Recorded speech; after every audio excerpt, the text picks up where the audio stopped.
1. Michelle, if you could, I'd ask you to open us up in a word of prayer, please. Heavenly Father, we thank you, Lord, for this day. I thank you, Lord, for this beautiful day you've given us and the day that, Lord, that we come together as Quapaw and the day that's planned for today. Lord, I just thank you for the opportunity that we can come together and do that. Right now, Lord, I just pray that you'll be with us as we are directing business for our nation. I just pray that you'll guide and direct our words, our actions, our decisions. Lord, that everything that we say and do, Lord, that we do it for you, first of all, and for our people. And I just pray, Lord, that you be with those that are hurting right now. Lord, those that have lost loved ones. Lord, those that are sick. I just pray that you wrap your arms around them and let them know that you're there with them. Lord, I just pray that as this day is a full day, that you'll keep everyone safe, Lord, and help us see a lot of smiles. And just, Lord, continue to be thankful, Lord, that we can come together and as Quapaw people. And we just love you and we thank you for all that you do for us. Amen. Amen. Thank you, Michelle, for those words. If we could, on the agenda, you'll see we have an installation of officer, singular, not plural.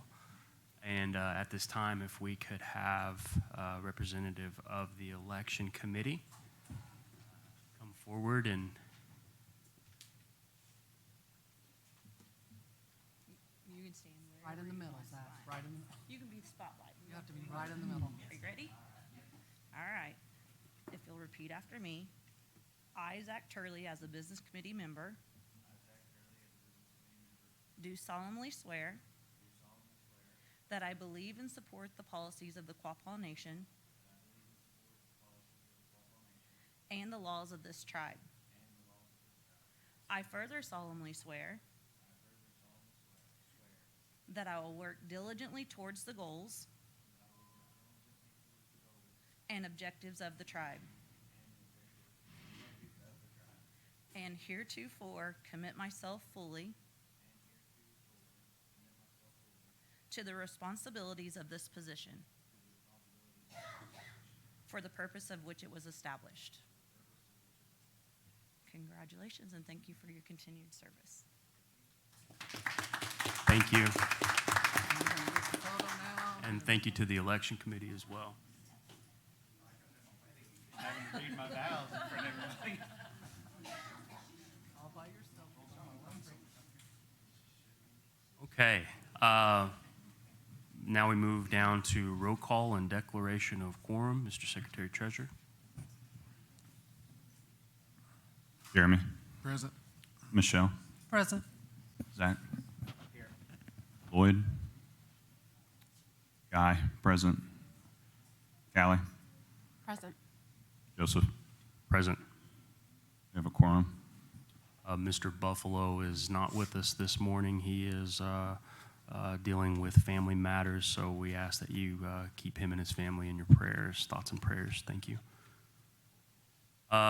Next, we have reading, correction, and approval of minutes and phone polls.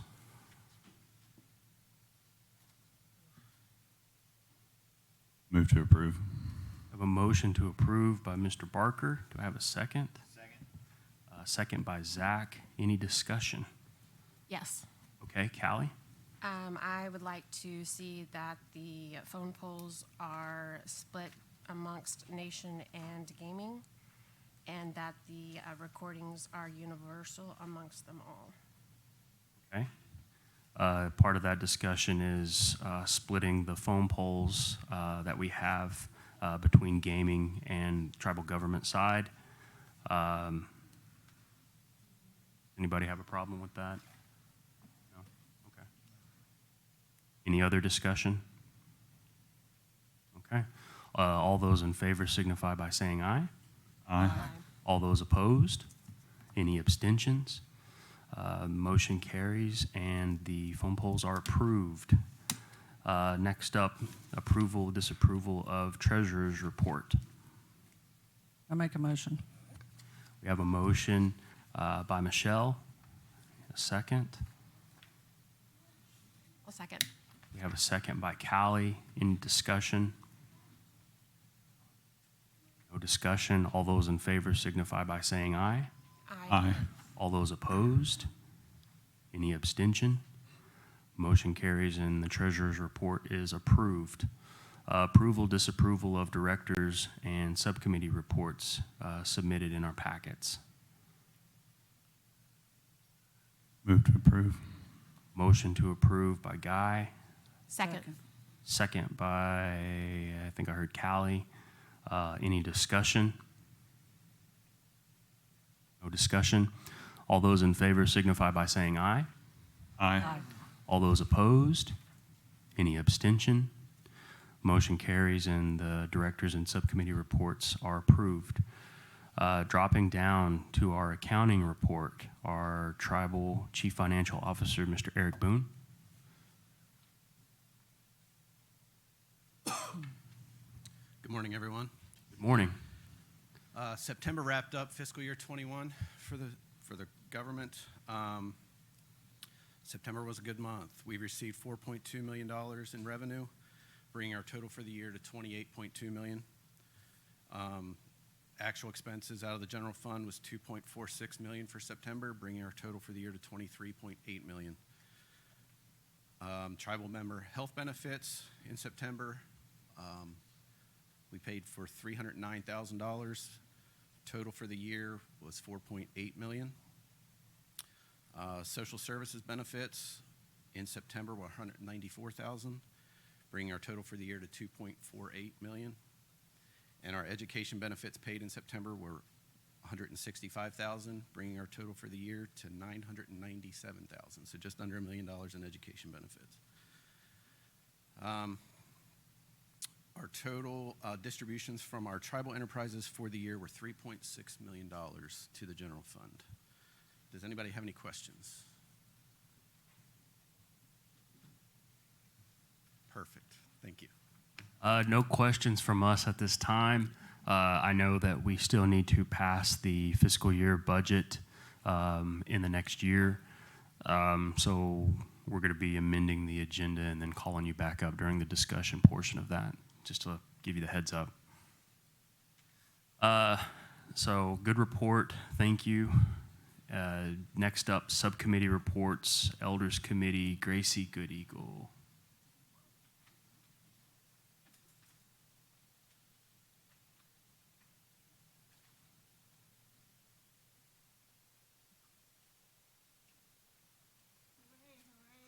Way.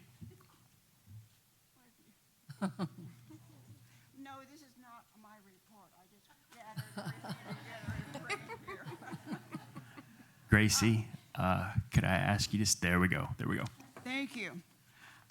There are some of these sheets available. If you have an agenda, you know that there will be a meeting of the elders immediately following this meeting here. And these would be available back on the table. The Quapaw Nation elders have a meeting this Saturday, October the 16th at 11 a.m. or immediately following the BC meeting in the community building. Can't make it and have a family story to tell?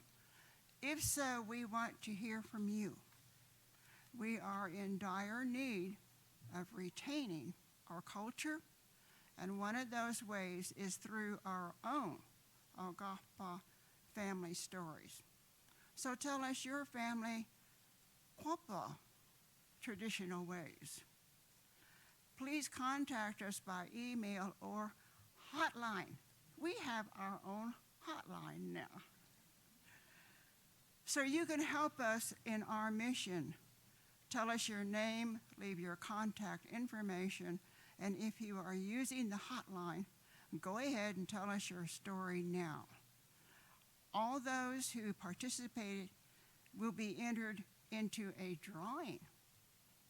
We look forward to hearing from you. Uga'xpa. This is basically it.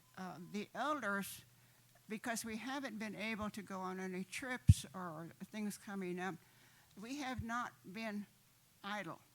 we've been doing things too. One of the things is the project, and we realized that as elders too, for the benefit of not only our generation but future generations, the Quapaw ways.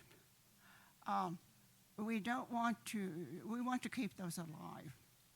And so we would want to hear from all of the families about things that you have been taught, things that can be shared and all. So there are various ways that you can do that. We have had these cards available, and those are still available and can be used. So basically, again, immediately following the meeting today, we will have a meeting of the elders. Now, elders, who's an elder? Well, for purposes of our trips and all, we have said people who are age 65 or older. For purposes of what we've been working on, we're taking all ages. We are taking information from not only the families, our Quapaw families, but there are others who know about the Quapaw. And these could be spouses. These could also be storekeepers, those who dealt with our people in the past. So better yet, here's an opportunity, and we thank Business Committee and all for working with us. We've had so much help. This has really been wonderful to pull us together. But this is for us, and this is our legacy that we can leave for you, not only for this generation, but future generations too. We need to keep our ways alive. And who better to tell our story than us? So, first person, let's do it. So, gonna game. Thank you, Gracie, for your comments. And no, your committee, Elders Committee, has definitely not been idle. We appreciate you coming and addressing us at the monthly BC meetings. And from those conversations that you initially brought up about the urge to really talk about our culture and document those things, that was really kind of the catalyst to have this Quapaw gathering today. And some of those agenda items that you will see are, really cultural presentations, cultural awareness that we're trying to incorporate maybe into a yearly and annual thing. I know last year there were feelings involved of us having our dance in the month of October, and a lot of people enjoyed it and liked it. And so all of those played a part in why we're doing this today. You played a part in some of that agenda, so I just want to thank you. And I think this is a perfect kind of segue or transition because you are involved and you had something to do with the agenda today. If we could have Donna kind of go through and announce what all is happening today. Donna, if you don't mind. Mm-hmm. But thank you, Gracie. This is something that we brought today. It was sent to us when it's funerals and stuff that Cuddy did. We're going to have some to hand out today, but I wanted to make sure you had a copy. Okay. Good morning. We've got a full day planned of fun, information, and food. Most importantly, food. Today, like Gracie said, right after, as soon as the BC meeting is complete, the elders are going to be up here, and we're going to have some tables so people can communicate and talk and tell stories. And also, the Cultural Committee asked if they could have an area up here too, because some of them didn't want to go down the hill into the cold. So we're going to kind of combine that once the elders are kind of done with their thing. Then the Cultural Committee will be up here too, and you can ask them questions, and kind of all of them work together for information, question answering, or whatever today. And they'll be here as long as people want to be here and talk to them. And then at 12:30, we're going to start handing out some sack lunches down in the concession stand. We've got drinks down there, and just for the day, they're in tubs out front, so you can just grab whatever you need throughout the day. Then at 1:30, we're going to start under the old longhouse down there. We've got tables and benches and things set up. We've got coffee and drinks down there for people. We've got this handout about funerals that was compiled by Cuggy Supinall. He sent it and gave us permission to hand this out.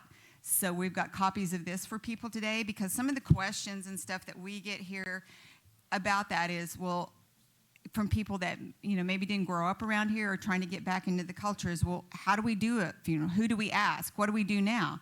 This is a really good outline of that to help people, to be able to see what they need to do, who they need to talk to. It's something that, and we will have copies of that. We're going to keep them in the office up here for people, and then we'll have several down there for people to take today, throughout the day.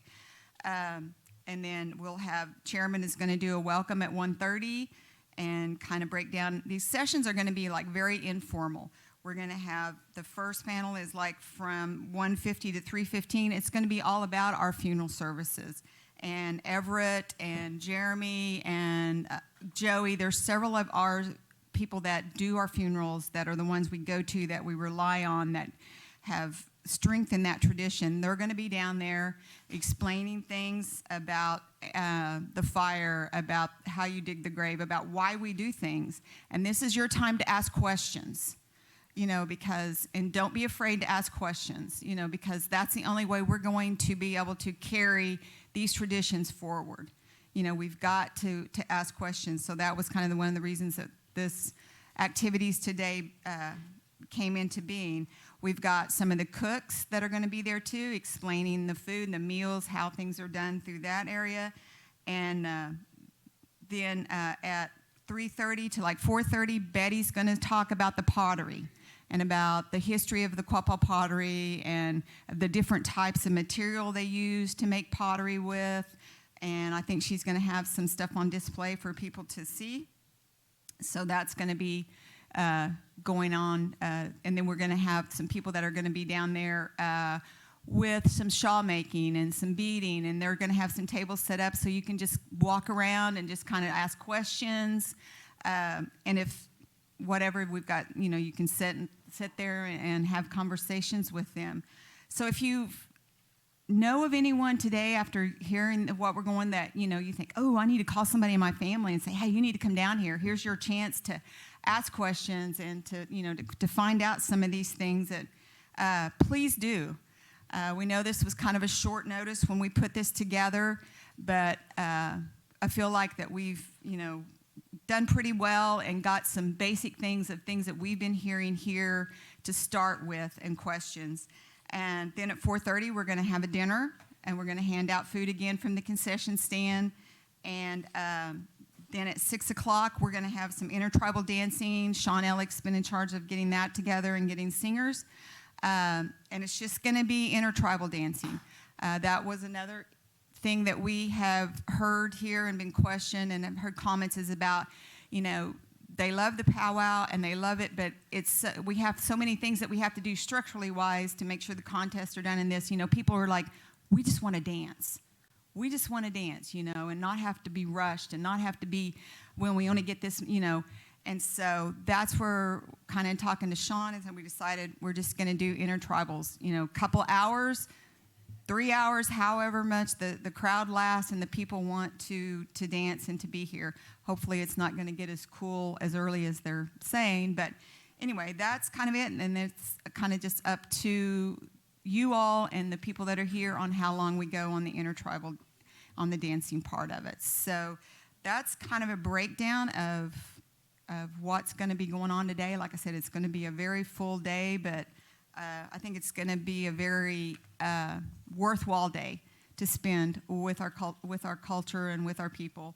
And like Gracie said, we need to get together. We need to talk about these things more for our younger people and things, and carry these traditions and stories home to the younger ones, because, it's if we don't, it's going to disappear, and we don't want that, So, and I know one of the things that we hear too is people say, well, I don't want to ask a question because I don't want to feel like, I should know this, and people look at me. Please ask questions. Find out why we're doing this and how things are done, because that's the only way we're going to do it. Everybody's is a little different. Every family's a little different. But just ask questions and just say, hey, I want to know. I want to understand. So unless anybody has any questions for me, that's pretty much the rundown for the day. I will be in and out and back and forth and around everywhere. If you need something, grab me. For the elders and the culture committee people that's going to be staying here, we will be bringing their lunches from down here up to them up here so that they don't have to go down the hill and back. We'll make that arrangement. So. I have a question, Donna, while you're on the subject. Is there a Stomp Dance happening? No, there's not. Okay. And speaking with Sean and the time frame, that just wasn't able to work into that, so we're not doing one this year. It's just going to be the intertribals starting at 6. Okay. Okay? Anybody else? Firewood. Yes. It's going to be cold or chilly. They've been packing wood. They've got the fire pits set up around the arena. They've got wood stacked there for them. And then also under the longhouse, we've got some of those patio propane heaters that we're setting around up there to help with the chill in there. Wonderful. So, okay. And then there will be coffee in there and stuff and things for people too, and water. So,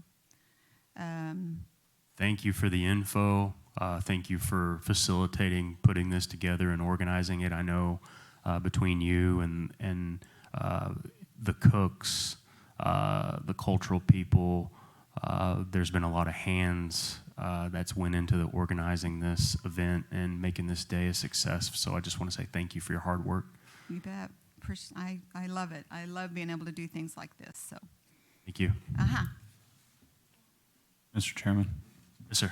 I'd like to move for a 5-minute recess so we can kind of figure out what's going on and get everybody back. Okay.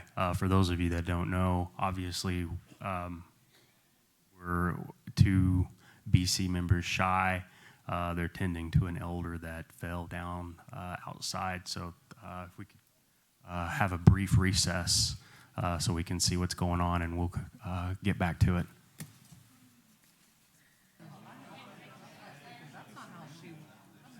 If I could have your attention, if we could go ahead and reconvene, I would appreciate it. Please find your seats, and we'll go ahead and get started again. Thank you for your patience. I misspoke earlier. I mentioned that there was an elder that fell outside. There was no fall, but there was an elder who didn't feel 100%, so we're taking all the necessary precautions. Thank you, Zach. Thank you, first responders, for helping out with that. If we could get going back to the agenda, I believe we were coming into new business. And if we could, Callie, do you mind to take that? Yeah, give me just a second.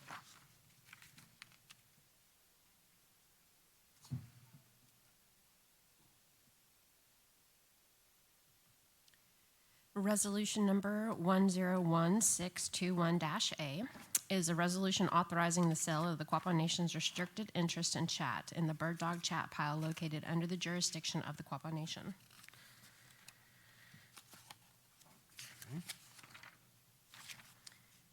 And I will make a motion to approve said resolution. Okay, we have a motion to approve by Callie. Thank you. Second. And a second by Guy. Any discussion? Discussion. All those in favor signify by saying aye. Aye. All those opposed? Any abstention? Motion carries and resolution 101621A is approved. Next resolution, Guy, can you introduce that, please? Resolution 101621-B. This would be the resolution acting the Quapaw Limited Liability Company Act. This is something that I've been working on for a little while in terms of filling out some of our codification. Like to have a more robust commercial code sometime in the future, but at this point in time, what we're going to jump off with is a framework for creating articles of incorporation for a limited liability corporation. This would provide not only the tribe, but tribal members the ability to file articles within our offices here at the tribe. So any tribal members that own and operate any small businesses would have the ability to file and create that limited liability here within the tribe, giving you preferential treatment when it comes to things like corporate income tax, as well as venue selection in terms of legal disputes moving forward in the future. I think another big thing that we've been trying to address for a while is the creation of an entity in which that we can start to accept donations. This is a pretty big issue for the tribe. We have a number of vendors that we work with, and a number of philanthropic endeavors, but we are not a tax deductible entity in order to donate to. So any of these, for example, the month of October, the tribe, was able to run a breast cancer awareness fundraiser, but this severely chokes down the ability to fundraise money whenever you have individuals that don't get preferential tax treatment. This will afford us the ability to gain that 501c3 status by creating a corporate entity. But most importantly, this provides the ability for tribal members, and also requires foreign corporations operating any businesses within our tribal jurisdictions to file within our offices so that we're aware of what they're doing. So.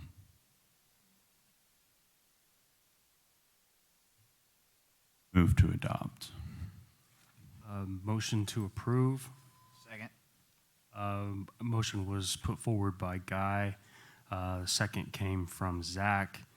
Any discussion? As part of the discussion, I'll just say that I'm excited about the passing this resolution, specifically when it comes to individual tribal members that are proprietors of their own companies and businesses, for them to really reestablish a relationship with the tribe. And then, of course, with the passing of this, there's going to be kind of a learning curve in terms of maybe some technical assistance, making sure that documentation is filled out correctly, and we'll be sure to put forward guidance as to how that program unfolds. But I think it's a really good opportunity for those individuals with their own LLCs within the jurisdictional boundaries of the tribe. So it's a good thing. Really excited. And outside as well. Any other discussion? All those in favor signify by saying aye. Aye. All those opposed? Any abstention? Motion carries and the resolution is adopted. Zach, do you have that next one? Resolution 101621C, a resolution authorizing the acceptance of the U.S. Department of Interior Bureau of Reclamation Award for fiscal years 2020-2021, Native American Affairs Technical Assistance to Tribes Grant Program.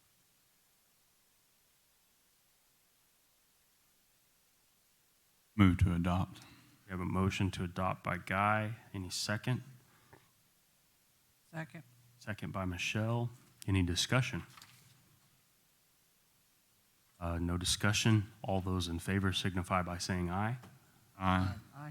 All those opposed? Any abstention? Okay, motion carries and the resolution 101621C is adopted. Michelle, you mind taking that next one? Resolution number 101621-D, a resolution making certain assurances and adopting certain policies and procedures in connection with an application for a Public Facilities Indian Community Development Block Grant, ICDBG, project for year 2021. Move to adopt. We have a motion to adopt. Thank you, Michelle. Move to adopt by Guy. Do I have a second? A second. We have a second by Michelle. Any discussion? No discussion. All those in favor signify by saying aye. Aye. All those opposed? Any abstention? Aye. One abstention by Zach. And with that, the motion carries, and Resolution 101621D is adopted.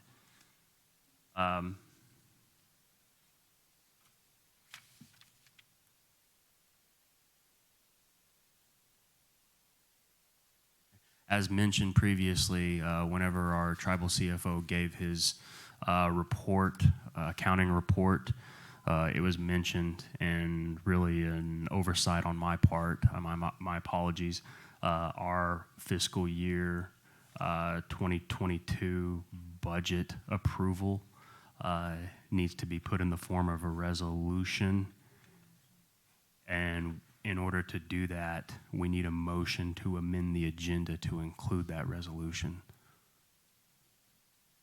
I move to amend and bring a motion to adopt and approve the annual budget as presented.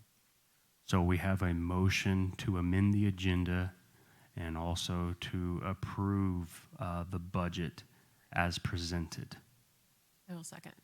And we have a second by Callie. And at this time, as part of the discussion, I'd like to invite Mr. Boone to present the budget now.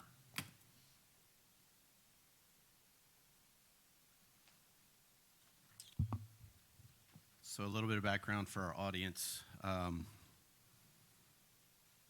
The proposed budget was sent to the business committee last month after the last BC meeting. We met and walked through the numbers to make sure we had everything accounted for to the best of our ability. For fiscal year 2022, we met about 2.5 weeks ago. And what I presented was the enterprise budgets for fiscal year 2022. Those enterprises are the ones that are under the Quapaw Nation government umbrella, which include Quapaw Services Authority, Quapaw Cattle Company, Quapaw Food Services Authority, and Quapaw Counseling Services. The total budget for those entities is $19,544,866. It is a balanced budget. Also included in the proposal was our general budget for fiscal year 2022. Again, this is a balanced budget, a total of $27,750,030. Any questions?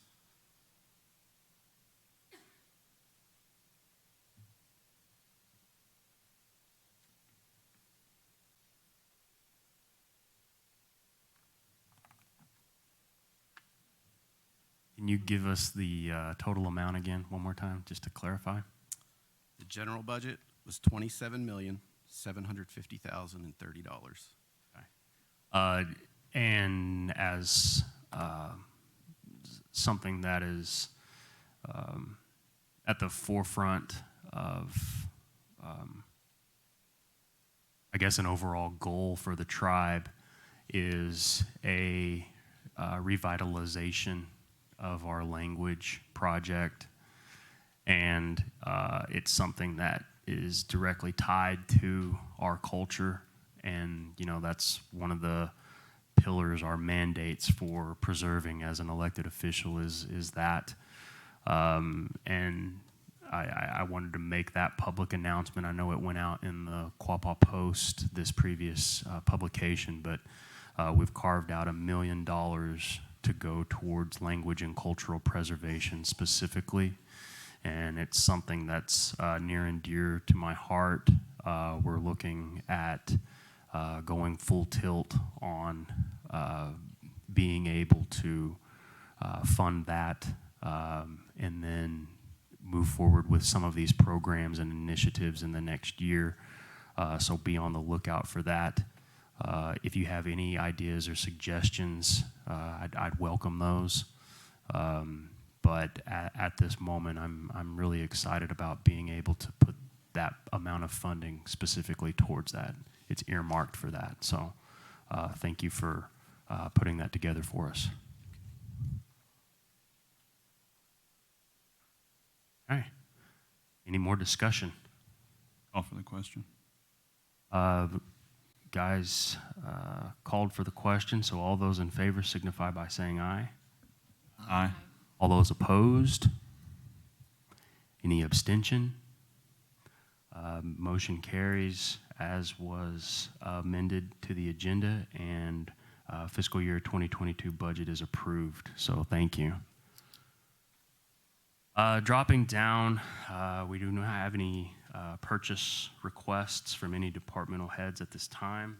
At least I didn't see any make it into my packet. No, we're good? Okay. So now dropping down into donations. The first one we have is the organization River Bottom Sportsmen, And summary of the organization is the River Bottom Sportsmen is an all-volunteer staff who provides disabled American veterans an opportunity to deer hunt. The Great Deer Hunt, as it is titled, will begin October 28th and runs through Sunday, October 31st. Part of the recognition process that Quapaw Nation will have is that there will be a display of our logo in the annual book, and that shows the event highlights. I know that this is an organization that is near and dear to one of our individuals, Mr. Michael Richardson, and at this time he'd like to give more detail on it. So if you could, sir. I would be happy. Zach knows about this. This has been going on for about 14 years. We bring in paralyzed veterans from all across the U.S. To come and deer hunt. And this is solely, we raise this money on our own. It's really near and dear. I've been a deer guide for these guys for the entire time. My favorite story, I got to tell you my favorite story. We had a veteran that was a quadriplegic. We have these tank chairs that have tracks on them so we can get them out in the woods and get them in the blind.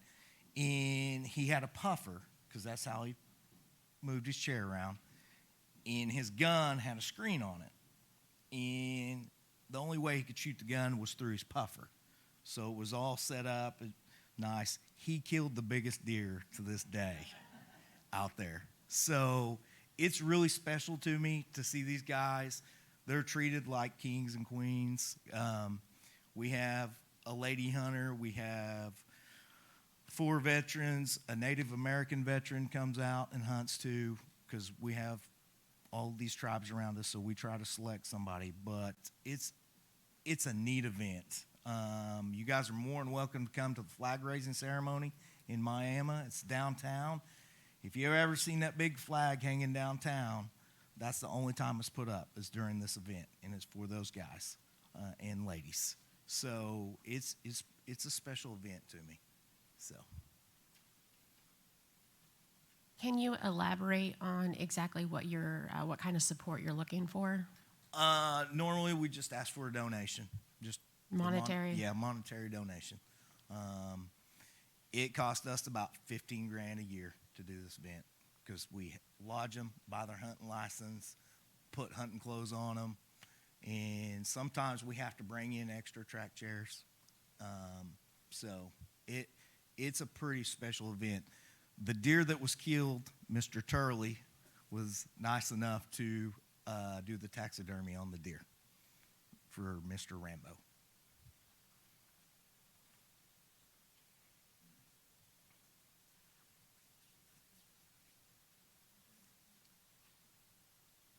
We've sponsored this previously, correct? Yeah, about every year. I do believe about every year. And what is the normal amount that we provide?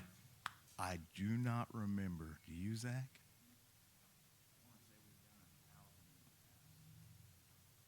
Yeah, I think that's. 500.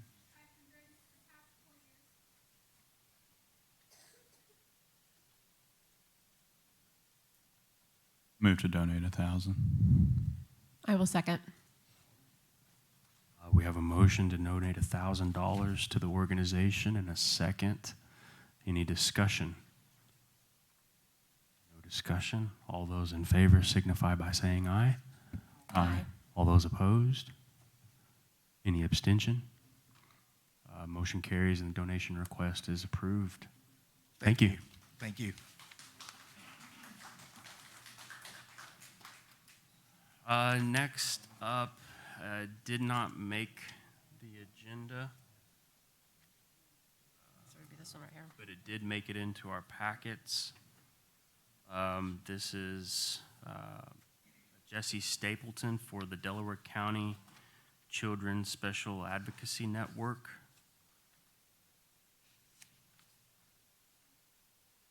This is a nonprofit organization seeking to minimize the trauma to children victims of abuse during the investigation and prosecution of cases, and to improve the system's response to child abuse and neglect. The event that they're seeking funds for is a winter event. The event is on 11/13, and there are 200 people that are expected to attend. That help to support the children and families in Delaware County. And part of the recognition of Quapaw Nation will be recognized on our event programs and at our event. Normally, I don't know how I would feel about that, seeing as how it's in another county. South of us, it's not in Ottawa County, it's in Delaware County. However, I do know that when it comes to forensic investigations for some of our minors in the tribe, this is the facility, one of the facilities that we take them to. So I do know that we,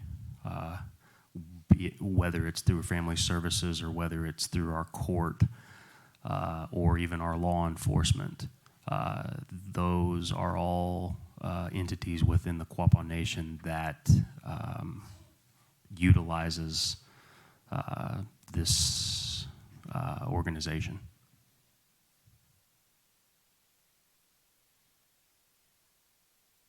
Yeah. We could do that if they do the casino or the QSA or any of our entities, some kind of item easily, so.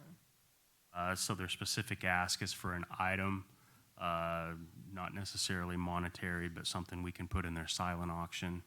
And I think there's a recommendation that the item, instead of coming from the tribal government, should come from either one of our business enterprises, whether it's the casino or QSA, something like that, or our coffee roaster as well. So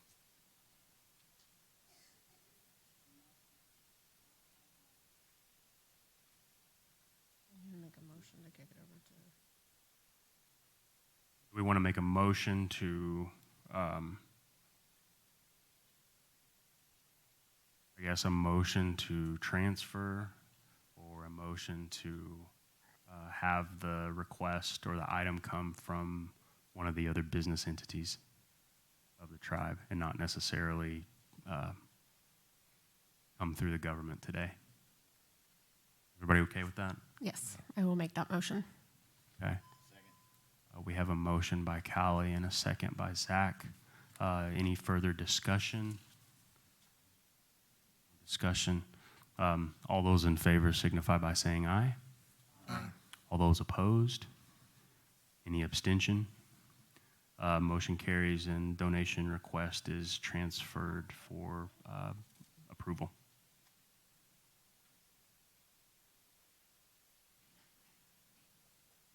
Okay, dropping down into open forum. Between now and our latest September BC meeting, I want to recognize our tribal members that have walked on, and those individuals that I have are Sandra Dunaway, Jeremy Davis, and Barbara Mishler. And if there are any other individual names, I'll take those at this time.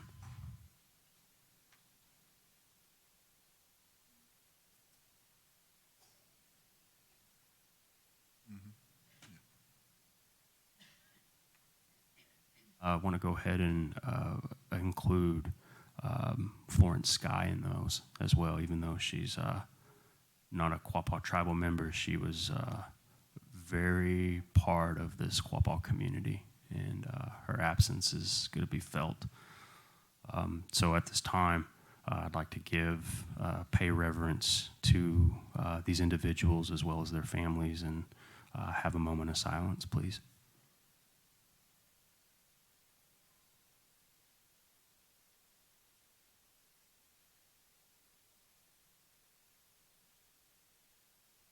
Gonna get.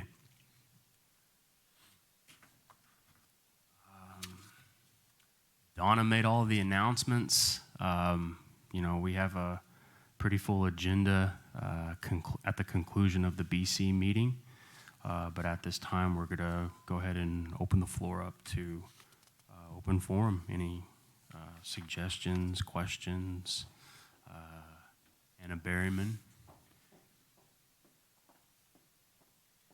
Good morning, everybody. My name is Hannah Berryman, and Morning. I'm from NEO. I work for our American Indian Center for Excellence. For those of you that don't know, I help mentor our students on campus. I plan all of our events, and I help Dr. Stafford, our president of the college, with his initiatives for Native Americans. And at this time, he's brought it to my attention that he would like to invite everybody out on November the 6th for a tailgate. We're going to have a Native November celebration tailgate before the football game. The game is going to start at 1 p.m., and then after the game starts, in between the first and second quarter, we are actually going to invite our tribal dignitaries out onto the field. So I'd like to formally invite Chairman Byrd to come to participate with us, to be recognized on this day during this football game. If you can't make it, we would just love to ask if you could send a representative, because we're going to have your tribal flag out on the field, and we'd like to have a representative available just to kind of announce and just to give you guys recognition, because we have so many Native Americans on campus, and we just want them to feel that we're there for them. We have been providing a lot, excuse me, we have been providing a lot of mental health support. We brought self-defense to campus here recently. We selected Miss Carly Jones, who is a Quapaw Nation member, as our Miss Indian NEO. She'll support us for our second year in a row on that.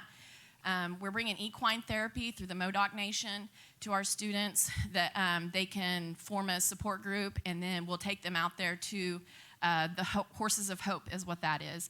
So we just have a lot of things going on for our students, and just wanted to come make an announcement and then officially invite you all and the tribe to attend the football game. It will be free of charge with your tribal admissions. So everybody come out, have hamburgers and hot dogs with us before the game, and then come on over and watch the game. And that's really all I had today. So if you guys have any questions, just let me know, okay? Do we have any questions for Hannah? Who are they playing? Do you know? Yes. Lynn. Okay. I'm not sure. Thank you. Thank you. Appreciate it. Thank you, Hannah, for the information and also the invitation on behalf of President. Please send him my regards. We were unable to make a meeting that was I know. scheduled earlier in the month. I wish I could have been there. My schedule didn't allow it. I had conflict, but I intend on recircling and touching base with him because I think there's a few ideas that we can come together on in terms of programming and making better opportunities, more opportunities Yes. for our tribal students and youth. Yes. So thank you, and thank you for your work there. Yeah, absolutely. I appreciate it. I'm going to have extra flyers just here in the back, too. I'll put on this back table for you guys to pick up. So anybody would like one, go ahead and grab one, okay? Okay, and All right. I think if it's okay with the university, we may publicize it on our Yes, social please. media and our Yes, platforms please. as well. Okay, Yes, I can send digital links. wonderful. All right, thank you. Thank you. And congratulations to Carly Jones, again, who is serving her second term as Miss Indian NEO, I believe is the title. And she's a tribal member who represents Quapaw Nation really well. So congratulations to Miss Carly. Go ahead, Gracie. I do have a card that I will pass on to the Business Committee. Dear Quapaw Nation members and Ms. Good Eagle, thank you for your generous donation to the Roosevelt Elementary Backpack Food Program. The funds and beef sticks will help fill the food bags sent home with our students on Fridays. Our children count on this extra food over the weekends. Thank you. And thank you so much. And this is from the principal of Roosevelt Elementary School. So I did want you, certainly you, but everyone else to know of the donation. And when this request came in, I thought this is a win-win. This is a win-win because the children are benefiting from it in the community, but it's something that we can do. And so this is a good thing. And also later on, I was asking Callie and Melissa, I said, I went to that football game over at Quapaw. And so I said, who gets to wear the helmet? I We was voted that on close to Callie. just running with it. Thank you, Gracie. Michael? Hello. Wait. I originally took this position here to help learn about my culture. I'm very happy that we're having this event today to help continue our tradition. One thing that's been concerning me for a while, and I don't want to take resources away from cultural preservation. We are in a time of great change, and we are in the future. I am concerned that Indian country as a whole has become unhealthily obsessed with our history. We do need to know where our roots are, but with this time of change, I'm wondering if there would be interest from the BC and our community in creating a cultural development to create awards for new artistic progress. I'm interested in this, that way we can have a way of working with the cultural preservation and associated groups to help shape our cultural development in the future, to help bridge the gap between the new coming era and our history so that there's less conflict within our community in the future. Would that be something you'd be interested in pursuing? Guy? Yeah, absolutely. I think that that's something everybody up here is on board with. You know, I think that cultural preservation is definitely something to shoot for because I think that it should be the bare minimum. You know, I think that, like you said, you need to move forward into a developmental stage. It's one thing for people to be aware of our cultures and traditions. It's a completely different thing for you to go the extra mile and actually practice them, you know, and actually move that forward within our community and help cultivate, you know, new artistic ideas, you know, ties to our roots and our culture. But, you know, things evolve, things change. You know, we are a fluid society, but I think that that's a fantastic idea. Excellent. I'm not the best fit for this, but if there's no other volunteers, I will help. Appreciate that, Michael. You kind of hit the nail on the head, and really, again, something near and dear to my heart, as well as I'm sure everyone else on the board, the committee. And to me, I look at it as really a two-prong approach with preservation, which is more historical components, archived, that kind of stuff, all of the documents and cultural items that we may have in the museum, and making sure those are cataloged correctly. But then there's also another fork of another prong, if you will, that's more revitalization, and that's more of a fluid, contemporary. It's movement. It's a living thing at that point. So yes, there is a focus on preservation, but there is also going to be a focus on revitalization, and some of those ideas that you just mentioned. My mind automatically went to an art show. So it's conversations and points like that generate these ideas, and moving forward, I like the idea of having input, whether it's through committee or whether it's some other initiative. But I like your idea. Thank you. Thank you.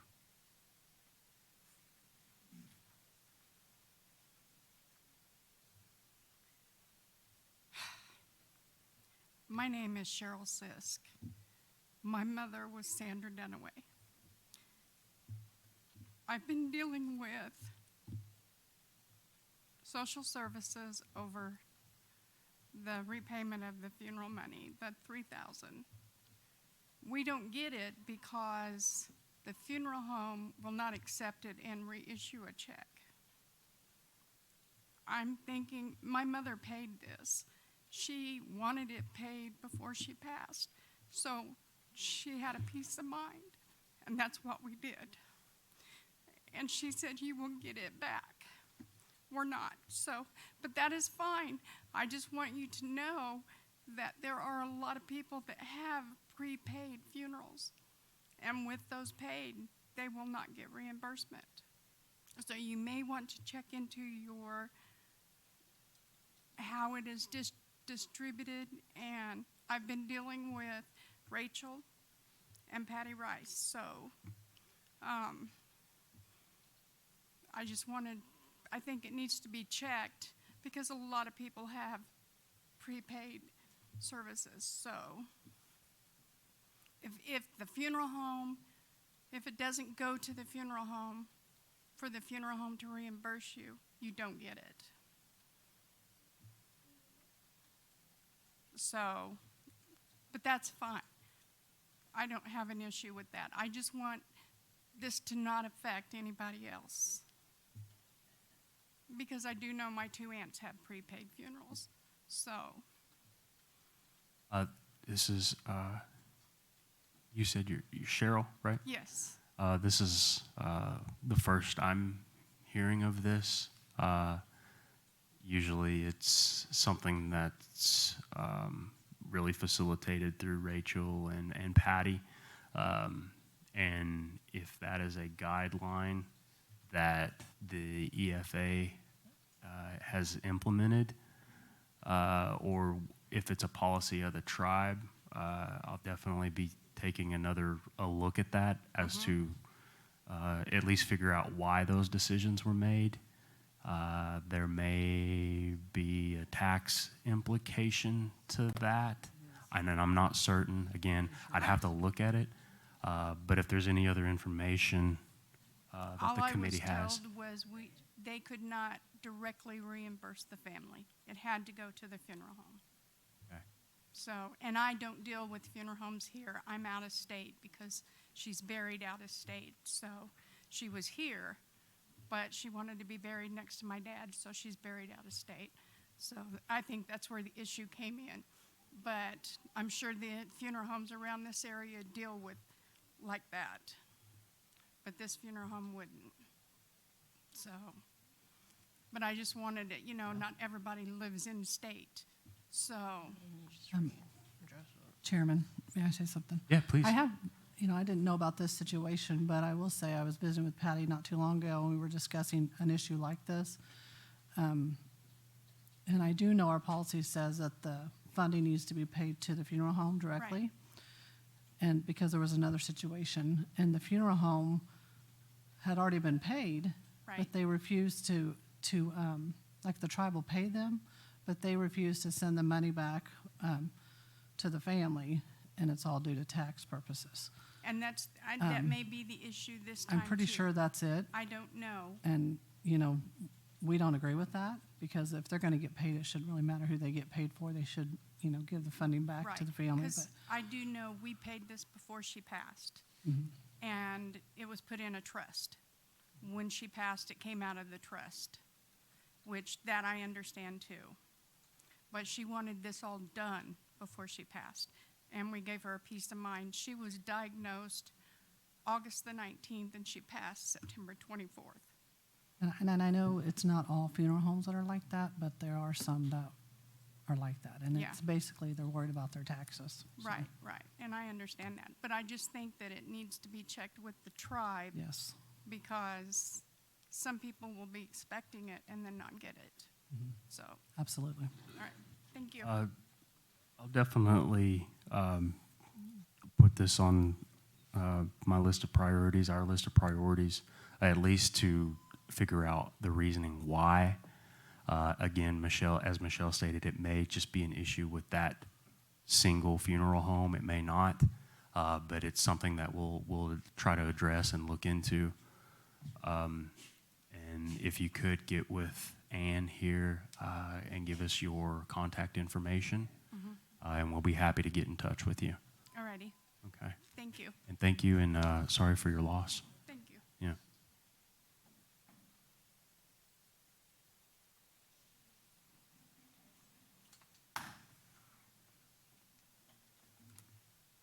Away. Way. Do we need to take a break? Are we okay? I think we're good. Okay. Good morning. Weena Supernaw here. It's good to see everybody on such a great day. I do have questions, most of which are follow-ups from last month's meeting. Last month, the BC agreed to provide some legal documents pertaining to the bear proceed distribution, basically calling for the Department of Interior to play an active role in the distribution. Unfortunately, I was unable to obtain those or find those documents on my own, and the BC provided, said that you would provide those documents. And I was wondering, I haven't received anything. What's the current status of that request, and when should it be expected? I think last month you asked if the BC could provide references that specifically states the DOI should have a role in the distribution. And I would say that it's still in the process. I haven't myself haven't had an opportunity to comb through that. There may be other business committee members that can speak to that in their gathering of information, but I have not had an opportunity to do that. Mr. Chairman. Yeah. Good morning. So we probably won't be sending over any documentation. I guess we waited so that we could have this meeting, that way that we could have a discussion with more individuals, so we could have an explanation with a broader audience, so that we could hopefully increase understanding. So I guess the primary thing to take away really from this specific issue would be that there isn't a magic phrase or an abracadabra, within the settlement document itself that specifically states the Department of Interior will remit payment to individual tribal members. But the simple statement is that the Department of Interior is responsible for requesting the funding through either Congress, either appropriations, or through their budgetary process. And then they're responsible for remitting payment to the claimants. And so the answer to your question is really in the heading of the case. Who are the claimants? And the claimants are the individual tribal members. It's not the tribe. And so really the answer to your question, I guess we've got here, and something that's always very important to remember about this case and what distinguishes it from other trust lawsuits, is that this lawsuit itself was filed on behalf of individual tribal members. So by example, or I guess by comparison, if you look at the trust case filed by Alabama Coshada, it is Alabama Coshada versus the United States government. This is not that case. And so in order to satisfy the statute requirements, in order to file this suit against individual trust assets and mismanagement of individual trust assets, they had to establish possession. And the tribal government itself was never allotted property within the allotment process. It was the individual tribal members that were allotted property. And that's where the damages of the case tie to. So, a matter of just legal technicality, the tribe isn't a claimant. The tribe isn't the claimant. You know, the tribe doesn't actually have any authority or power over the lawsuit itself. The individual tribal members do. I hope that is helpful. So, and maybe this is just a question of clarification. So it was my understanding based on previous statements, and this goes way back, you know, probably at least 2 to 3 months ago, that there was an expectation that the DOI was to have a very active role in this. And so I think what you're bringing forward now is they absolutely have to have a role. That's a part of the process. They may or may not have a role in distribution to individual claimants. Do I have it? Yes. Okay. So they have, I mean, guaranteed to them one way or another. There's no possibility that the Department of Interior would not have that funding. You know, they cannot remit money straight out of Treasury. You know, Treasury can only remit money to agencies or congressional offices. And so at some point in time, they have to request the funding through whatever process it may have to be, and then they remit payment. That's actually going to be their prerogative. They're kind of the sole arbiter over that, and it's guaranteed to them within that agreement. It's something that they bargained for. It's something that they were very adamant about bargaining for. So that's not something that we can change. You know, that was negotiated by Thomas Baer and the former chairman in 2019, and once they signed on the dotted line, it was etched in stone. Train left the station. Next question. Last month, individual tribal members were requested to go ahead and submit whatever their recommended changes were to the Bear Appropriation Bill, H.R. 4715. I know I sent my changes in. I had an update that dealt with taxation just on Thursday. And so my question is really, is the Business Committee willing to pass a resolution containing the agreed bill wording changes, or a resolution describing H.R. 4715 expected wording changes directed to the bill sponsor or sponsors? Is that something that the BC would be willing to do? So just, I guess, as a general overview, the language that goes into the bill-making process, it goes through general counsel review. It goes through House parliamentarian review. It then goes back to the office of the sponsor, in this case, Mark Wayne Mullins, Representative Mullins' congressional office.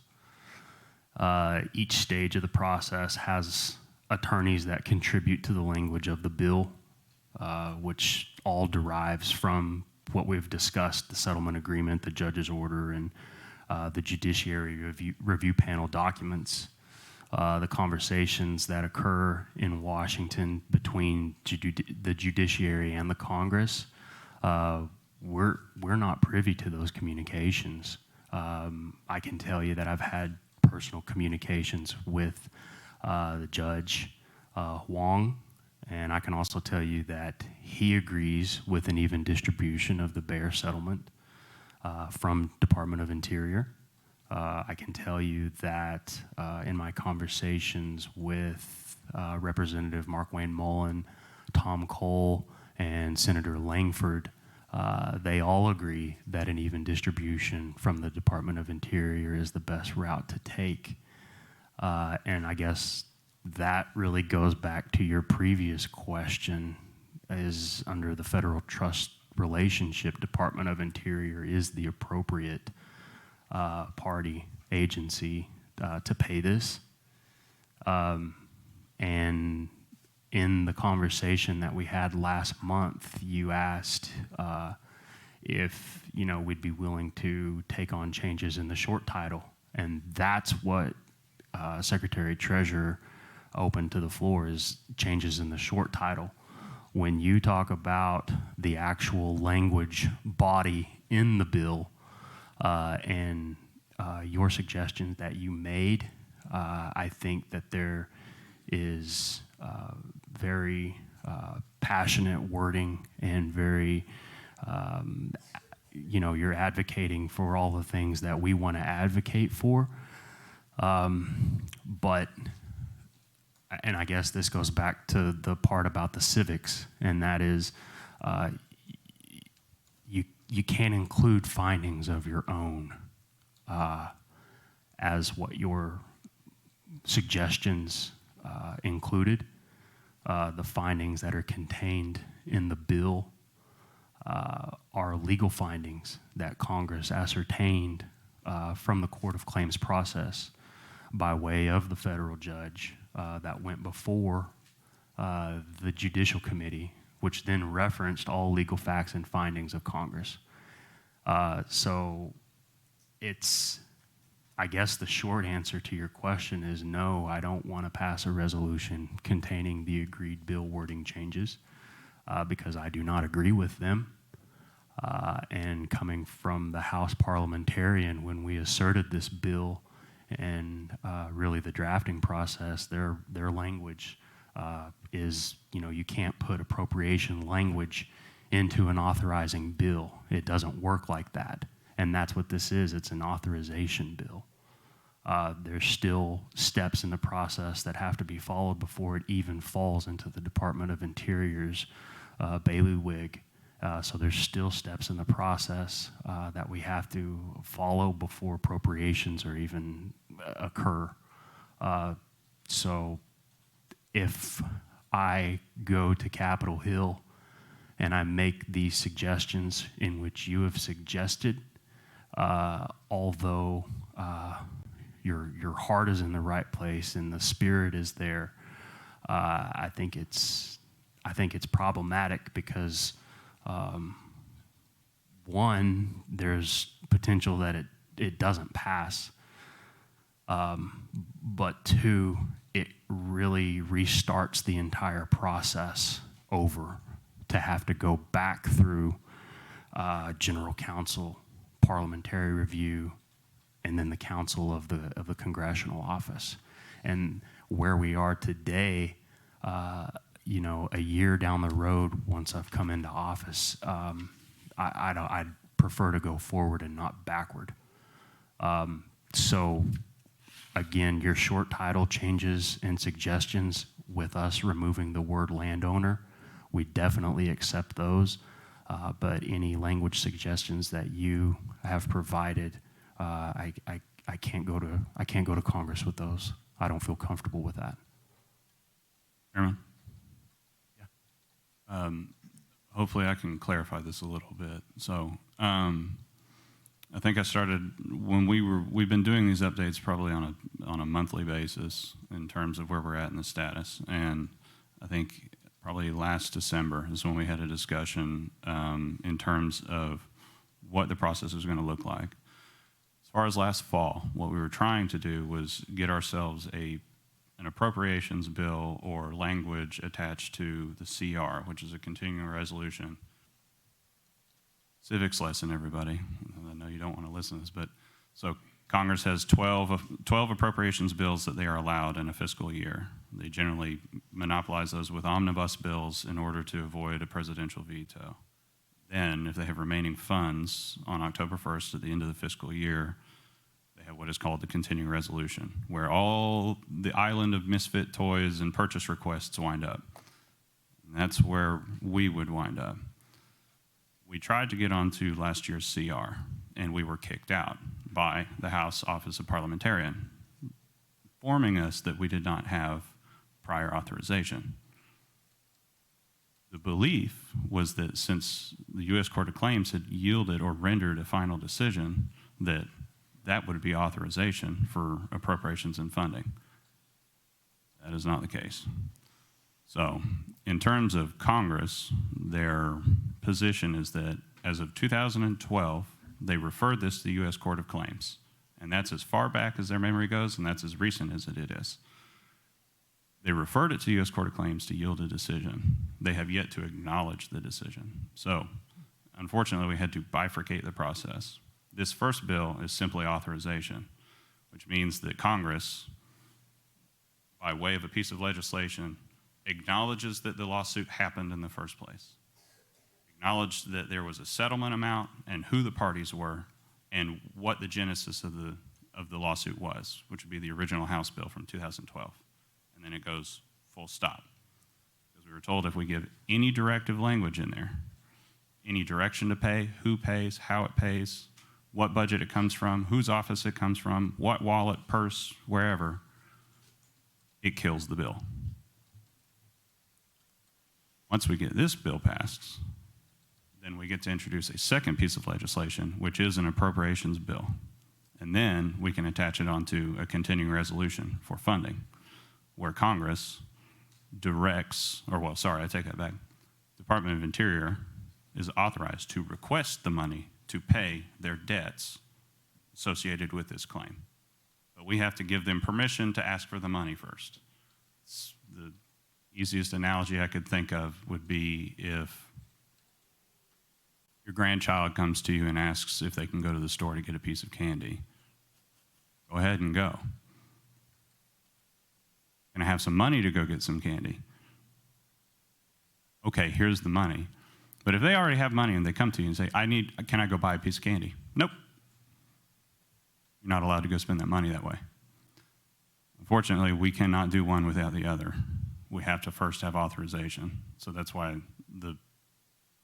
and if authorization dies, then we have to keep introducing a bill. So the very first thing we need to do is literally, it's a formality, but it's literally Congress by way of a piece of paper saying that we acknowledge that we did this, we acknowledge that the federal government is responsible for these, but we're making no commitments on how we're going to pay for it. We'll figure that out later, but at first we need to formally acknowledge that the suit even happened. So, unfortunately, I'm with it. Not that it's a matter of personal preference or a political position one way or another in terms of your additions to the bill. The problem is that the language in there gives direction on how it's paid, who pays it, to whom it's paid to. That's in the second piece of legislation. And I'm hoping that we can start drafting and introducing that late next year. So this one, HR 4715 is the authorization. That's the one that really can't have any directive language. And then once that step is achieved, then we go to appropriation. Yes. And I absolutely did not understand the distinction between those two. That's I thought we were full on appropriation at this point. So did we. We did too. Oh, okay. We did too. Yeah, so we, Well, and crud.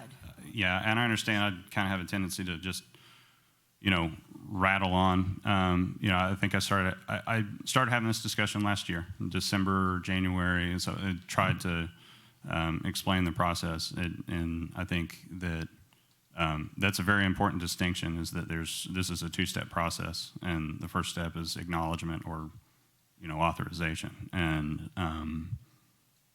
to cut in, to add to that, we were under the impression that the former chairman and the former legal counsel had already put that authorization language forward. And that's what we were operating under, that assumption, but come to find out that was not the case. And the federal government was still waiting on authorization language, just to clarify that. Thank you. And so the only change to this, I'm looking at my notes to make sure I don't say the A words incorrectly. The authorization, the only change that's going to be made to it is the removal of the reference to landowner in two different places. places. Yes. Yes. That's it. Okay. Thank you. So next question, I'll just rattle it off and let you guys kind of help us understand a little bit. So last month, there was a question about whether there were two separate plaintiff groups on the Bear lawsuit. I mean, clearly that was the case for Good Eagle, but was that also the case for Bear? And the response at that time was yes, based on, and I know, Guy, you explained this really well, factually it was true from the suit itself, but, some other information that both groups negotiated their own settlements with the U.S. government. And so it perked on my ears at the time, and I was hoping that you guys would be able to elaborate on this a little bit. Describing the two plaintiff groups, who are they? Is that relevant now? What are the, I'm trying to figure out. I mean, I can read the settlement agreement. It says $137.5 million. That's fine. But that same amount shows up on both settlement agreements for both Plaintiff Group 1 and Plaintiff Group 2. So I'm hoping that you can help us understand, are these two authorizations of $137.5 million each? I'm a little confused, and I was hoping that you could help clarify.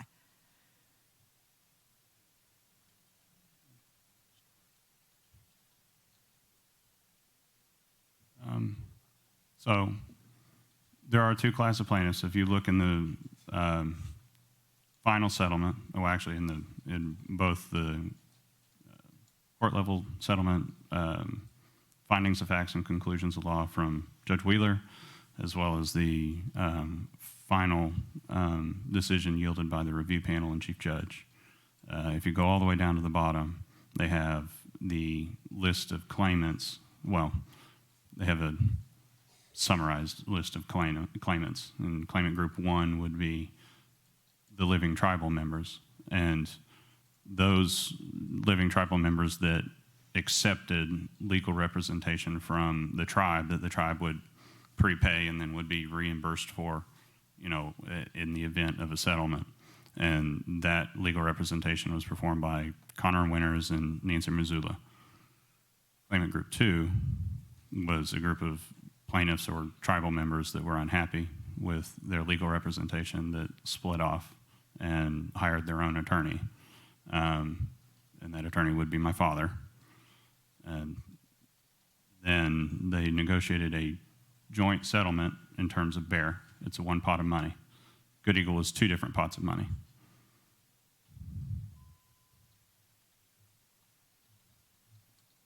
That helped. Thank you. Yeah. Last question. It's really, again, a follow-up from last month. It was confirmed that a Mr. Stuart McCallman was hired as a Quapaw Nation's lobbyist to help push through this authorization and ultimately the appropriation bills. Great. That made perfect sense. But then I saw a letter this goes back like a year and a half, from March of 2020. There was a letter written to Representative Tom Cole encouraging that the Bear proceeds be distributed to that exclusively to Plaintiff Group 2 based on proportionate land ownership. Now, what's more interesting about that letter is that any subsequent questions the Representative Cole may have, those questions were directed to this same Stuart McCallman. Didn't know his name at the time I initially read that letter, and then all of a sudden when he was hired as our lobbyist, again, it kind of made me perk up and say, okay, does this Mr. Stuart McCallman, does he represent the entire tribe? Does he represent Plaintiff Group 2? And what assurance do we have that he really is representing the entire tribe? Sure. So I believe that question, the response came from Callie last month, if memory serves me correctly. But just as an overview, Stuart McCowan is the lobbyist for Quapaw Nation. We secured his services last year. We contracted with Mr. McCowan for several reasons. One, because he became highly recommended through other clients. He represents, Secretary Treasurer highlighted in our last business committee meeting, his clients include Chickasaw, GRDA, OSU, and City of Tulsa. So he came highly recommended. But in March of 2020, Mr. McCowan did write a letter to Representative Tom Cole that urged the Department of Interior to distribute funds for the claimants in the settlement, which happens to be the entire tribal membership minus the ones that weren't on the roll after a certain date. I think September 27th, 2019. So whenever you see certain members, that's what that means.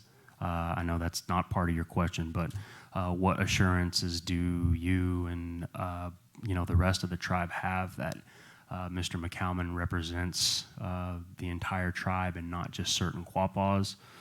I guess I want to give assurances to everyone that if Mr. McCalman was not looking out for the best interests of the tribe, that's something that I would deem, inappropriate, and I would gladly cut ties with him. But everything that I've been presented with, everything that I know, and what's been shared with the rest of the business committee, I feel comfortable with him lobbying on our behalf. He does represent Quapaw Nation and vis-a-vis the entire tribal membership. If your issue is, like you said, your ears perked up and you were concerned about this letter to Tom Cole, it only contained the 53 claimants, also known as Claimant Group 2, because that's who he represented at the time. If he had been under contract with the tribe at that time the letter was drafted, maybe he would have sent a letter on behalf of the Quapaw Nation. But that letter that you reference predates my time as chairman, and it predates Secretary Treasurer's time in his position. He's under contract now. He's committed to doing his very best to represent the interests of the entire Quapaw Nation, which is an even distribution of the bear settlement to all members of the tribe. And I do want to add kind of a couple points of clarification and maybe some context as well. So the letter that we're referencing to Representative Cole does not make any requests for exclusive distribution of funds to those members themselves. I was contacted by Thomas Bear for my personal reference in terms of a federal representative to help them push for appropriations. And the tribe at the time was not doing anything. We were entrusting our lobbying efforts with an individual named Alan Mock, who we later found out did not offer any authorization language or help try to get the authorization process started. Additionally, he was not a licensed lobbyist because he had been prosecuted for violating the National Lobbying Act. So from the tribal perspective, there was an issue. T.C. Bear took the steps to spend his own money in order to help lobby on behalf of all the tribal members. And the members within that list, the 53 individuals, every single one of those individuals helped pay for that lobbyist. But additionally, every named plaintiff within the case, the individuals that spent all of their own time, money, thousands and thousands of hours, commuting back and forth to Washington, D.C. I see one of them right here, putting in unbelievable efforts and coming out of pocket tens, if not hundreds of thousands of dollars of their own money to help secure the settlement for all of our tribal members was their number one priority. But that letter in no way, shape, or form advocates for the exclusive distribution and does not in any way ask to have it limited to just those 53. It seems to be a really reoccurring common misconception in terms of that letter, but it was simply advocating for appropriations. And the backdrop at the time, at least, is that there was quite a bit of disagreement amongst the business committee, and T.C. Bear being a business committee member, that out of that settlement fund, the $137.5 million, which again, we said, we established earlier that the tribe is not technically in control of any of it. There was an argument about, well, and an election happening at the time too, where $15,000 was going to be distributed to individual tribal members over a 5-year basis, which results in roughly 50 or 60% of that $137 million sum. Where was the rest of the money going to go? That's what was problematic. And the whole purpose of that letter was really to lobby Congress to say, look, whatever you do, do not allow this person to keep half of this money. This needs to be fully distributed to the tribal members because the tribal members are the claimants, not the tribe. Full stop. And that was the full intended purpose of that letter. And Stuart helped with those individual efforts and initial efforts. And when we sat down, one comes highly recommended not only within the state of Oklahoma, but from White House administration. It gave us the ability to push every issue that we've got in terms of our relationships with federal government. Thank you for the clarification. Gunagay. Gunagay. Thank you.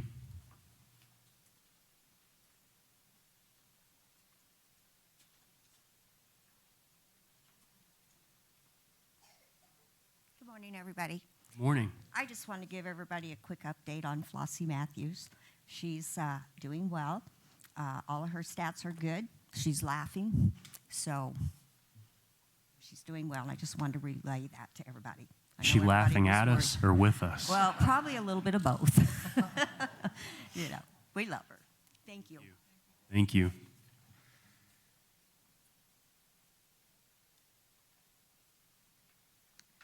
Good afternoon. Good afternoon. Good morning. Last month, I had asked, and Guy, you had said you would look, there was a supervisory discussion being going on about the bear money. Again, if I pass and the bear money is distributed, can that go to my children? I never got an answer on that. Has there been a decision made on that? Well, we wouldn't be the ones to make the decision, but in terms of getting you a clear answer in terms of your ability to do that, I don't want to speak and give you the wrong answer. You know, I still have yet to get any definitive clarification because this would be a property interest that would be derived from trust status of your ancestors. And from my perspective, and this is just my thoughts, I'm not saying that this is factually accurate, but my thoughts would be that that's your property interest and you can will it to your children or brother or sister, whoever, however you want, with the caveat that they would be a tribal member. I do not believe, and this kind of ties back to a statute that was passed in the late 20s, early 30s with relation, or as it relates to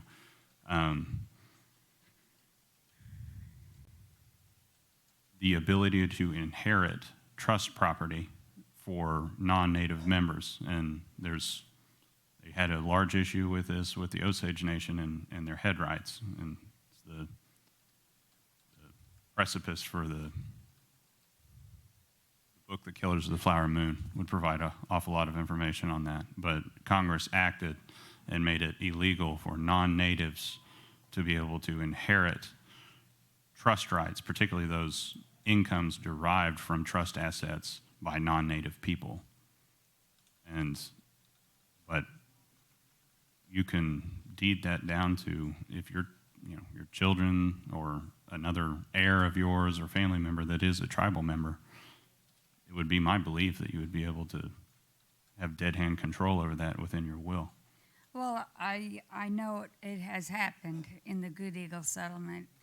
There was money left to a certain party that is not American Indian, but she was married to American Indian, and she inherited his money. So that's a precedent set right there that, you know, if if I should pass, I should be able to leave this bear money, if we ever get it, to my children. I agree that if you'd be able to pass it to your children. Now, in that first distribution, the one before we had any control over it, there were a number of individuals that were non-tribal members that were paid.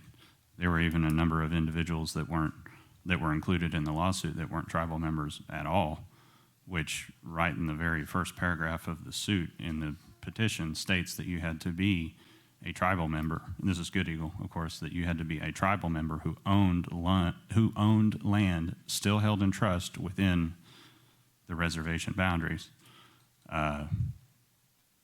There was all kinds of ways that was mismanaged, and we've talked about that quite a bit over the past year.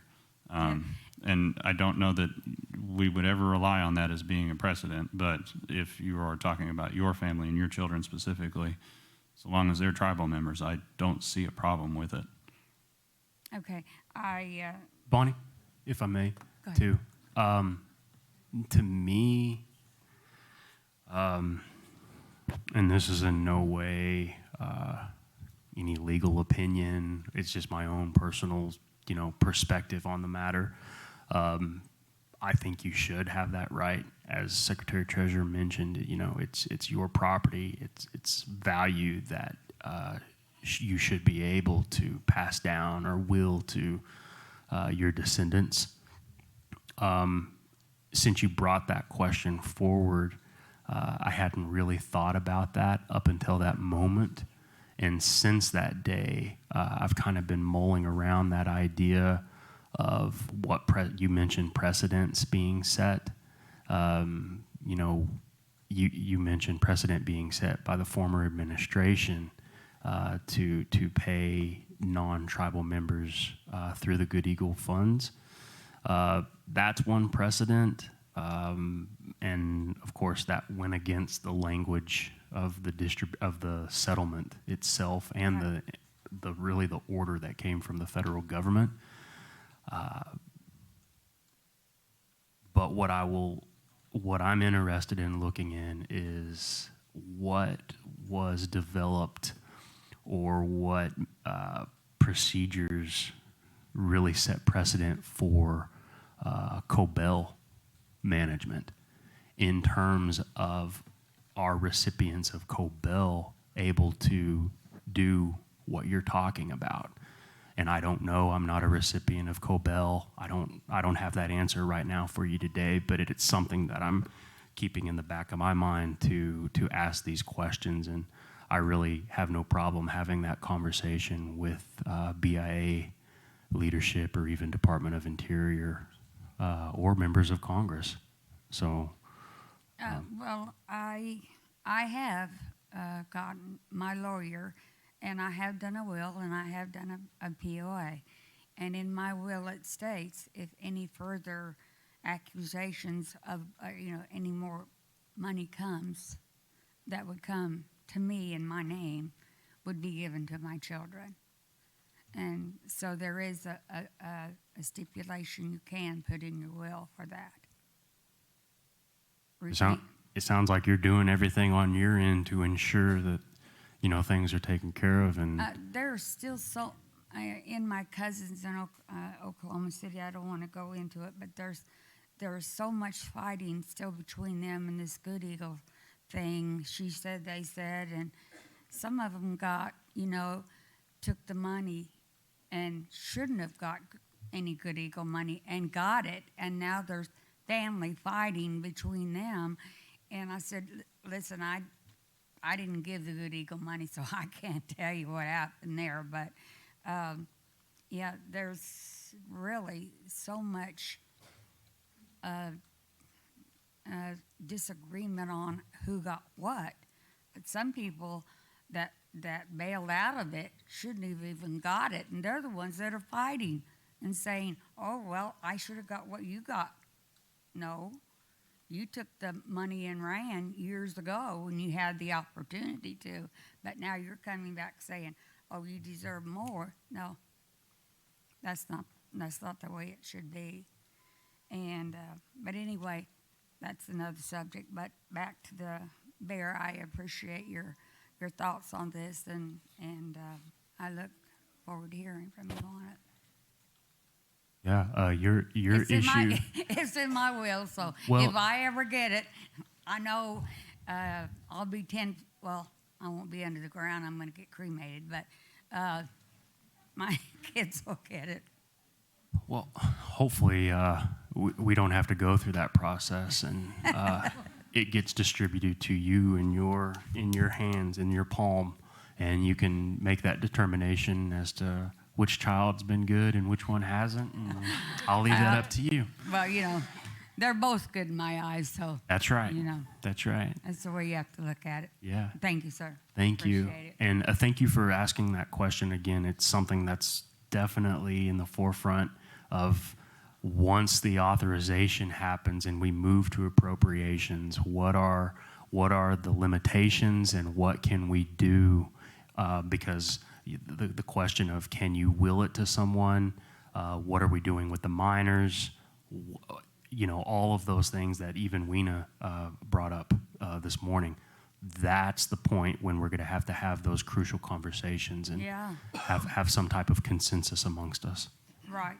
I understand that. And, of course, my children are looking forward to getting it, so they don't think I'm going to be around, but we'll see. We're trying. We're doing the best we can. Well, we hope you will. Yeah. Thank you. Thank you, Bonnie.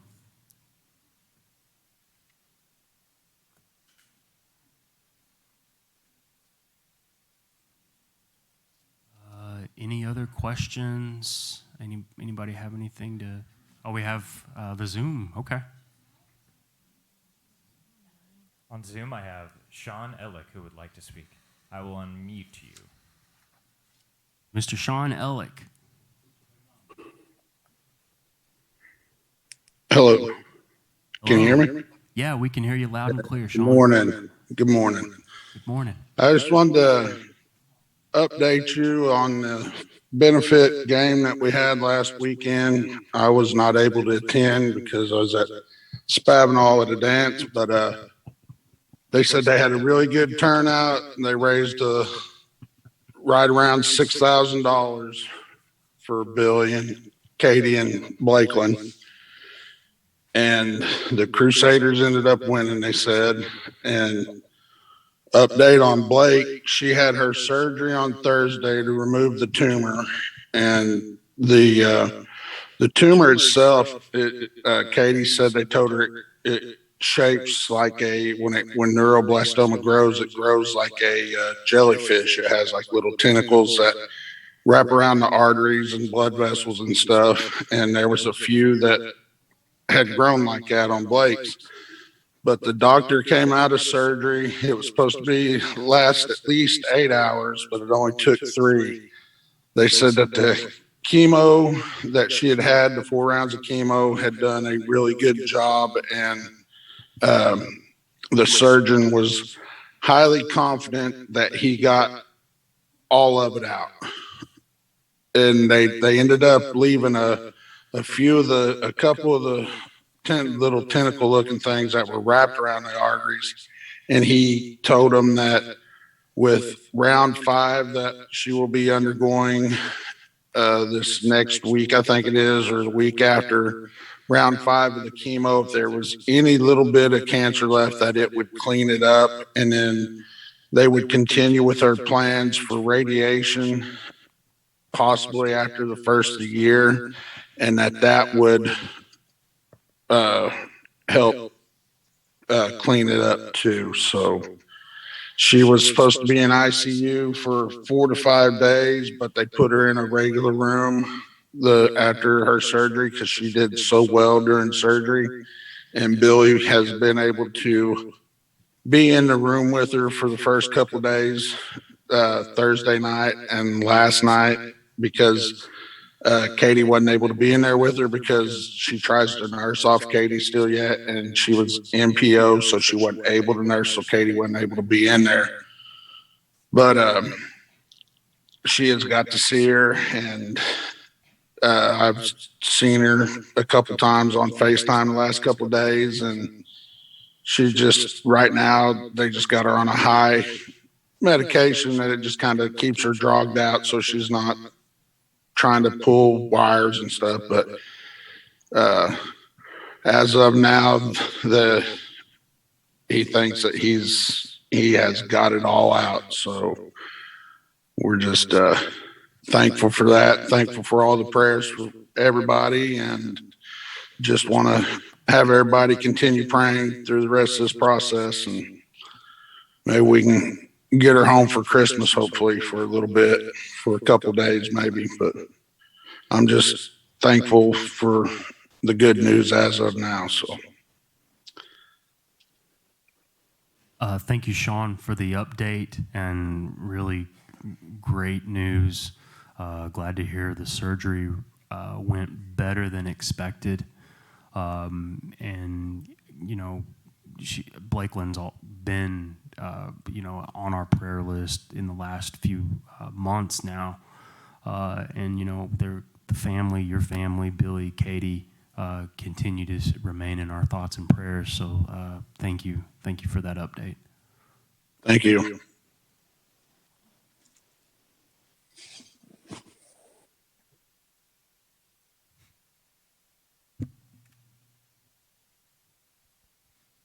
So far, that is all I have. Before we go down into closed session, I'm going to put Michelle on the spot. Oh, yeah. And this is totally unexpected, so anytime we have a chance to, you know, share positive news, like Sean did, for instance, I'm all about that. If you could kind of give a brief breakdown as to our cultural camp festivities, your camp that has really been a wonderful thing for our tribal and community. If you could talk about that. Well, first of all, I feel very blessed that I was able to attend a lot of this. And I want to say Billy Bertram has done a fabulous job as far as putting this all together, and she had a fabulous team of individuals that helped her with different activities from cooking. I know Rhonda and Debbie and Linda were very great assets. They started off with teaching the kids our traditional cooking as far as fry bread, Indian corn, beef and hominy, and I believe grape dumplings. The kids really enjoyed it. They did a great job. They got to eat that for lunch. That was pretty awesome. I know in the afternoon on one of the days, the Bladen and Joey helped. They got to make their own fans. And again, totally impressed how well these kids did. And I think there was around anywhere between, averaged around 10 to 12, maybe 14 on different days. I was kind of bummed because for our Kansas, Missouri kids in our area, because it was fall break, started on Wednesday for the Oklahoma students. So it kind of left out, unfortunately, our Kansas and Missouri kids for fall break. But this was a camp that was rescheduled from summer, and they wanted to get one in. So that's why it ended up being on fall break. And I'm so grateful. Like I said, I counted a blessing that I was able to attend a lot of this. I know one morning they played Indian dice. Jean Ann, they also had beading. They were able to learn how to bead. Betty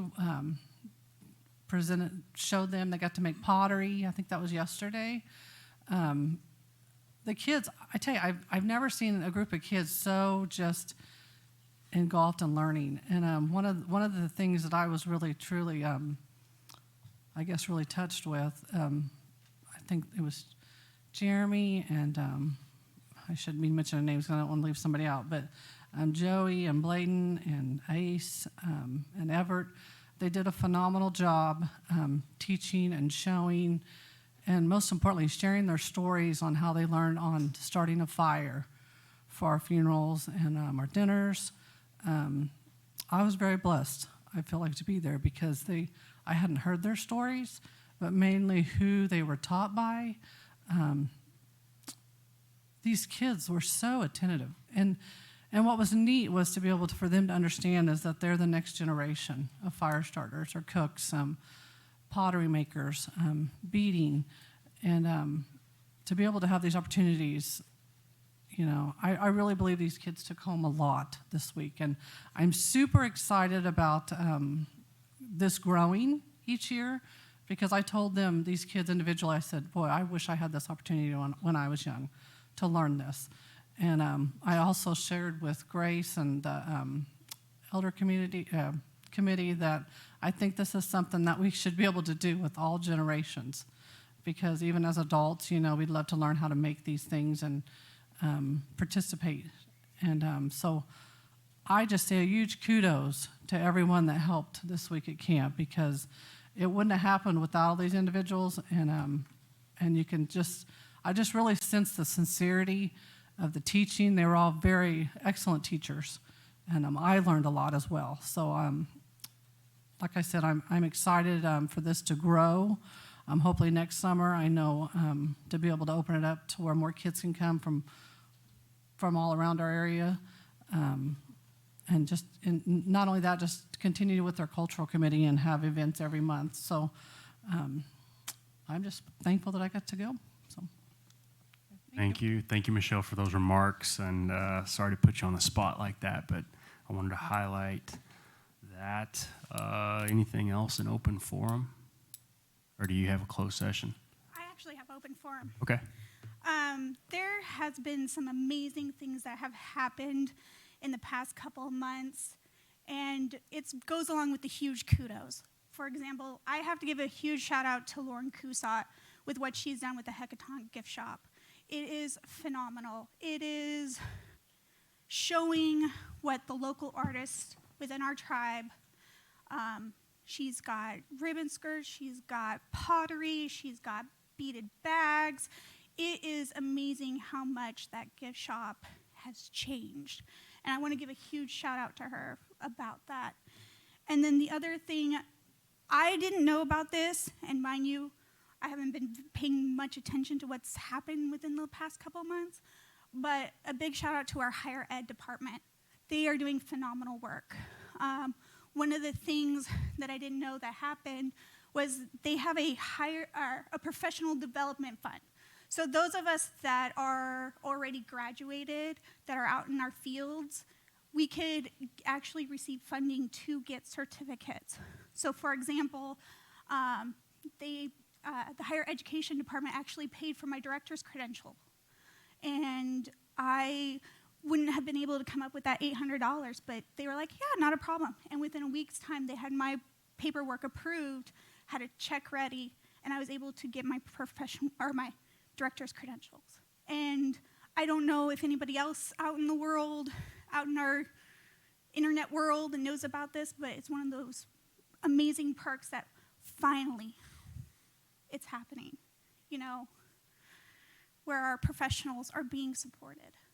Because when I went and got my master's, I had to pull out full tuition, and it sucked. Full loans, and $42,000 for my master's. And now we're finally there. We're finally getting our kids taken care of, our educators taken care of. So I just wanted to give those two big shout outs. Thank you. We'll be sure to pass those kudos along to both our education department and Lauren. If you haven't had a chance to go check out the Hackathon gift shop, I highly suggest. It's come a long way within the last year, all for the better, and continuing to improve that, and really focus and showcase our local artisans, our local tribal artisans, to sell their products within our gift shop. And then on the education front, we continue to expand our programs and what we're trying to do in terms of not just our youth, but anybody who wants that schooling and education. We want to make those opportunities available to them. In the last month, we highlighted that we were able to increase our utility assistance to elders as well as all members of the tribe We were also able to pour more money into the education with a focus on incentives, monetary incentives for graduating from those programs. And then also we increased the dollar per credit hour pretty significantly.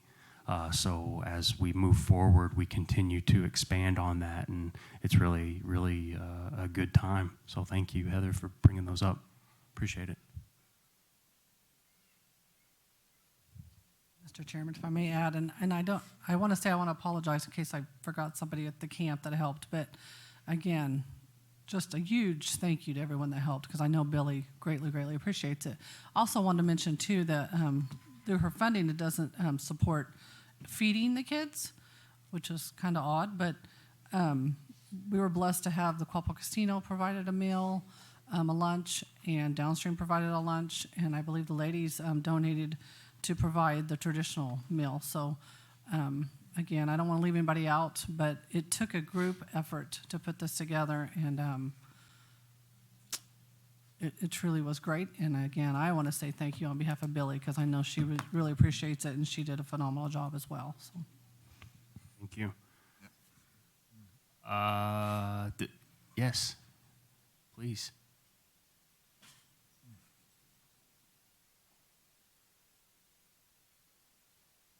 We may make it easier on you and just give you the mic there.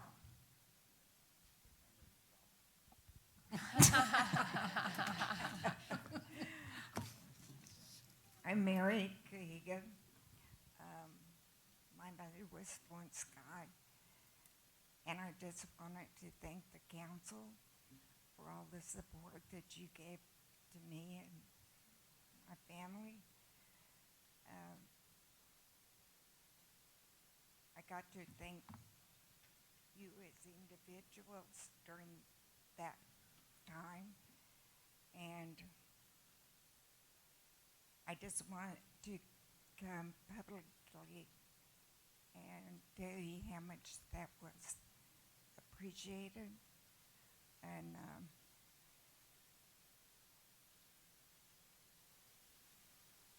everybody was happy. Relatives from San Juan came, and they incorporated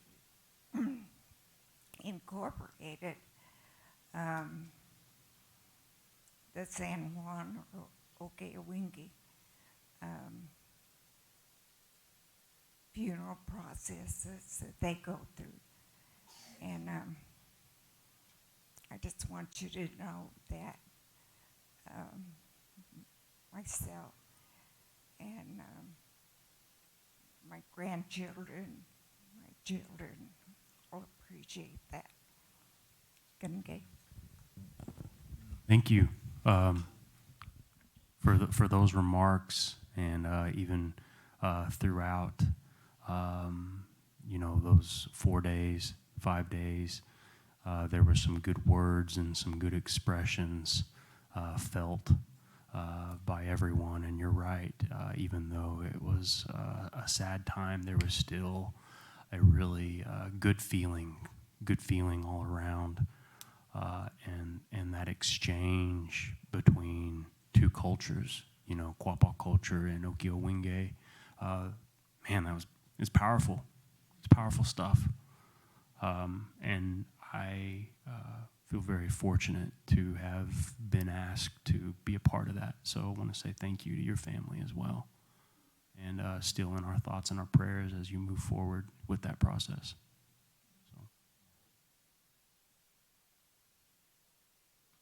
Chairman, I received an update again, and just to reiterate to Betty's regarding Flossie.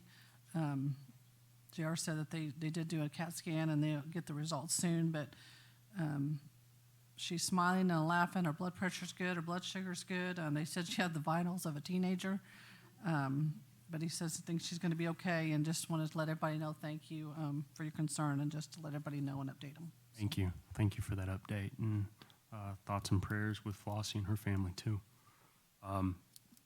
We don't have any requests for closed session, so if there's no other comments or questions or business items in open forum?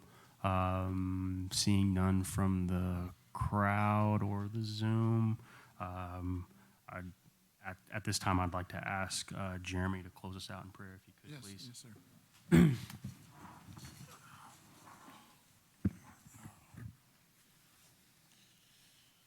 Oh, Wakanda Creator, I come to you once again here this day, dear Lord, just thankful for this.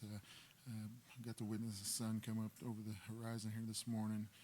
Bless this ground out here that we're about to dance on this evening here, dear Lord. Just thankful for these things that you give us here to carry on with us in our everyday life, to protect us and give us strength and courage. And just ask that you might look down on our mourners here once again today. We're thankful for these lives that these individuals have left us with, these memories and things like that, dear Lord. Just ask that you might look down on our sick, dear Lord, from youngest to oldest. Look down on our people here today that are going to be making their way over here to this grounds to celebrate and give thanks to you through dance and singing, dear Lord. Just ask that you might pave their way, make it clean, dear Lord, that it might come and go and have safe travels, dear Lord. Just thankful for this day. Once again, just ask for your strength and ask that you continue to look down on us. In Jesus Christ's name I pray. Amen. Move to adjourn. We have a motion to adjourn and a second. All those in favor signify by saying aye. Aye. All those opposed? Okay, thank you. At this time, we are adjourned.